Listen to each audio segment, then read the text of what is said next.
Hola Ari, hola Dancito, vamos a continuar con el capítulo 26 de Génesis. Eh, Aquí ya empezamos a retomar, o más bien a tomar, la historia de Isaac. Abraham ya comienza a desaparecer de escena, pero sin embargo vemos ya el resultado de la obediencia durante toda su vida. Me refiero durante toda la vida de Abraham. Como resultado, Dios establece y reconfirma el pacto que hizo con Abraham, ahora con su hijo Isaac. Leamos un poco. Dice el versículo 1: y hubo hambre en la tierra, además de la primera hambre que fue en los días de Abraham, y fuese Isaac a Abimelech, rey de los filisteos, en Gerar. Y apareciósele Jehová, y díjole: no desciendas a Egipto, habita en la tierra que yo te diré. Habita en esta tierra, y seré contigo, y te bendeciré, porque a ti y a tu simiente daré todas estas tierras, y confirmaré el juramento que juré a Abraham tu padre, y multiplicaré tu simiente como las estrellas del cielo, y daré a tu simiente todas estas tierras. Y toda la gente de la tierra serán benditas en tu simiente, por cuanto yo, Abraham mi voz, y guardó mi precepto, mis mandamientos, mis estatutos y mis leyes. ¿Se fijan?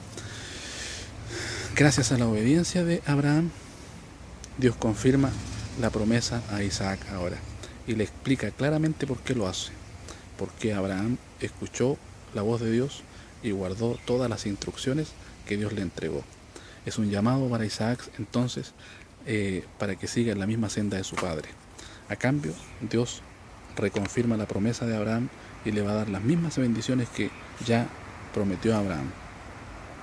Habitó pues Isaac, versículo 6, en Gerar, y los hombres de aquel lugar le preguntaron acerca de su mujer, y él respondió: es mi hermana. Una situación bien similar a la que vivió Abraham, ¿cierto?, con Sara. Recuerden que se hizo pasar por hermano de Sara. Bueno, Isaac hace exactamente lo mismo también, por el mismo temor, ¿cierto?, a que fuera destruido o asesinado, ¿cierto?, por causa de su mujer. Pero aquí sucede algo distinto. Dice que un día el rey de ese lugar, Abimelech, de los filisteos, ¿cierto?, dice que se da cuenta por una situación. Dice que Isaac estaba jugando con su mujer. Seguramente estaban teniendo alguna clase de jugueteo, como lo tienen normalmente un matrimonio, ¿cierto? Y el rey Abimelech se dio cuenta de esto, y a través de esa situación se percató de que no eran hermanos, sino que eran marido y mujer. Y llama a Isaac y le pregunta por qué se hizo pasar por hermano. Versículo 9: y llamó a Abimelech a Isaac y dijo: he aquí, ella es de cierto tu mujer. ¿Cómo pues dijiste es mi hermana? E Isaac le respondió: porque dije, quizá moriré por causa de ella. Se fijan, el mismo temor de Abraham. Y Abimelech dijo: ¿por qué nos has hecho esto? Por poco hubiera dormido alguno del pueblo con tu mujer, y hubieras traído sobre nosotros el pecado. Entonces Abimelech mandó a todo el pueblo diciendo: el que tocare a este hombre o a su mujer, de cierto morirá. Ahora Abimelech instruye, ¿cierto?, a todos los varones que no se acerquen ni toquen a esa mujer, porque si lo hacen van a morir. Y Isaac sembró, dice, en aquel lugar, en aquella tierra, y prosperó. Dice que la relación de abundancia de su cosecha era de 100 a 1. Es decir, un ejemplo: si sembraba un saco de papas, cosechaba 100. Esa relación, hijos, hoy es prácticamente imposible. Yo, sin ser agricultor, se los digo. Así que imaginen el nivel de abundancia que Dios le proporcionaba a Isaac, cumpliendo, ¿cierto?, las promesas que había hecho con Abraham y ahora con él. Y el varón, dice, se engrandeció, el versículo 13, y fue adelantando y engrandeciéndose hasta hacerse muy poderoso. Y tuvo ovejas y vacas y grande apero. Y los filisteos le tuvieron envidia. Eso es lo que normalmente sucede cuando un hijo de Dios comienza a prosperar. La envidia enseguida arremete. Y todos los pozos, dice, que habían abierto los criados de Abraham su padre en sus días, los filisteos los habían cegado y llenado de tierra. Una vez que Abraham, ¿cierto?, ya no estaba, empezaron a cerrar enseguida los filisteos los pozos de agua.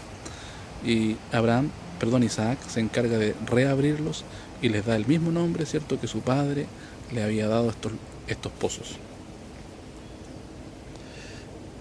Y todos los pozos, dice versículo 16, perdón.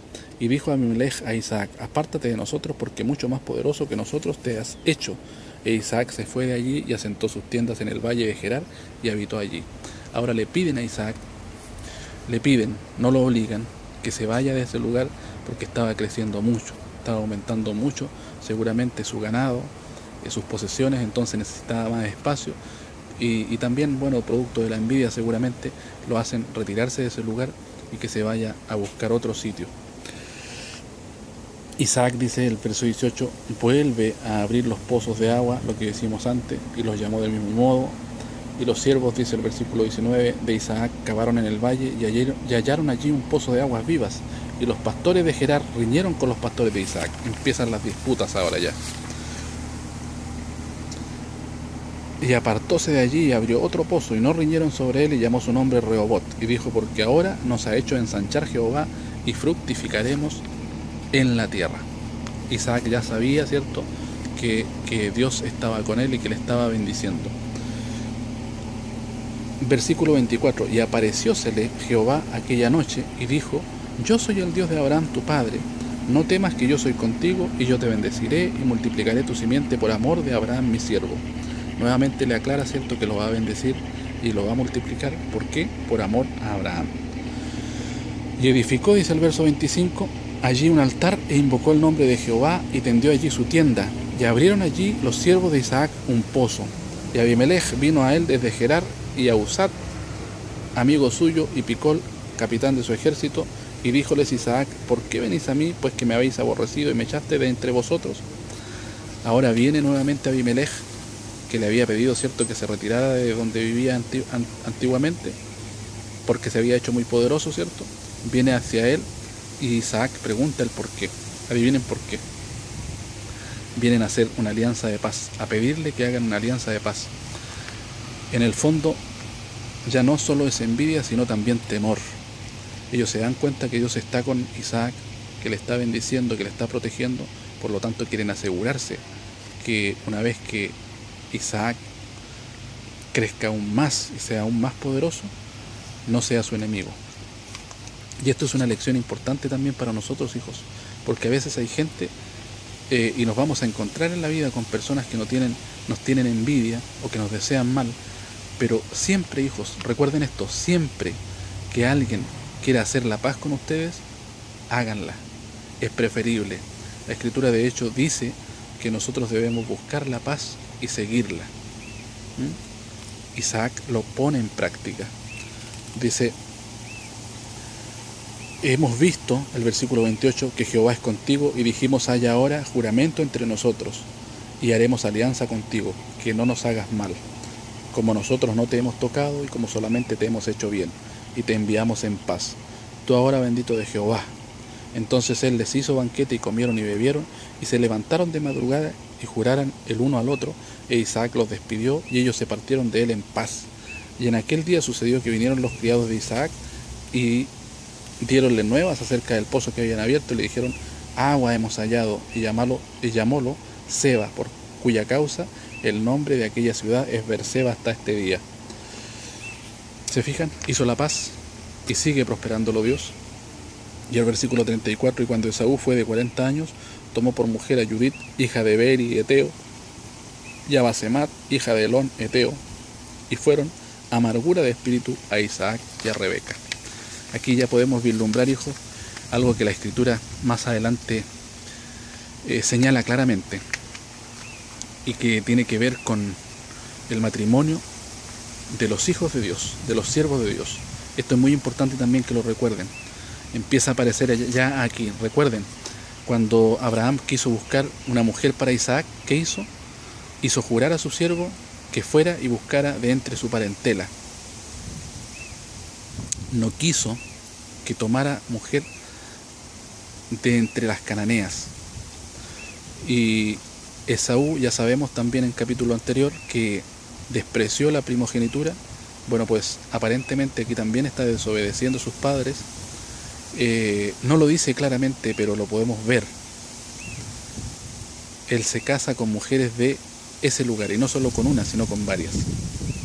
Esto, obviamente, hijos, es una costumbre que el pueblo de Israel en el futuro va a quedar claramente delimitado como instrucción de Dios, como ley de Dios también. ¿Por qué es importante que ustedes lo tengan claro? Porque para nosotros también es una instrucción. Nosotros debemos, como cristianos, también seguir las instrucciones de Dios, y Él nos instruye respecto de que cuando busquemos mujer, lo hagamos de entre las mujeres que también temen a Dios, para que lo tengan presente en el futuro. Algún día ustedes van a tener que decidir también por su mujer, y esto es ley de Dios. No importa, hijos, cómo haya cambiado la sociedad, no importa lo que diga la gente hoy, es importante lo que Dios instruye. Y Dios, cuando instruye algo, lo hace porque quiere lo mejor para nosotros. Recuerden, los quiero mucho y Dios les bendiga.